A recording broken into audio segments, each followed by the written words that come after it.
Imagjino të jetosh në një shoqëri ku besimi yt përndiqet, ku të gjithë përreth te detyrojnë të heqësh në dorë nga ajo që beson. Por ti, bashkë me disa të rinj të tjerë, vendos të mos dorëzohesh dhe zgjidhja e vetme është aratia.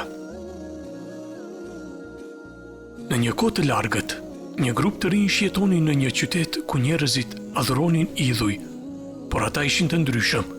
Ata besonin në një Zot të vetëm. Kur mbreti mori vesh për këtë, i kërcënoi me vdekje nëse nuk heqin dorë nga feja e tyre. Pa rrugdalje, ata vendosën të largohen. Ata gjetën një shpellë nën malet përreth dhe u strehuan aty, të lodhur dhe të friksuar. Ata i luten Allahut për ndihmë. O Zoti ynë, na jep mëshirë nga ti dhe na drejton në rrugën e drejtë. Allahu bëri një mrekulli. Ata ranë në gjumë të thellë dhe nuk u zgjuan për 309 vjet. Kur u zgjuan, ata menduan se kishin fjetur vetëm pak orë. I uritur, njëri prej tyre shkoi në qytet për të blerë ushqim. Por kur nxorri monedhën e tij, njerëzit u habitën.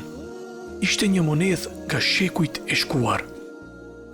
Qyteti kishte ndryshuar, mbreti i vjetër kishte vdekur dhe tani njerëzit besonin në Allahun e vetëm.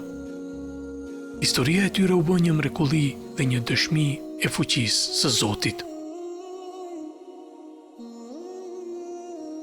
Kjo histori na mëson se kur qëndrojmë të fortë në besim, Allahu nuk na braktis.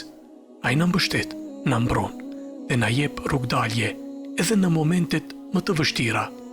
Mos u dorëzo kurrë për fen tënde, sepse Allahu është gjithmonë me ata që i besojnë atij.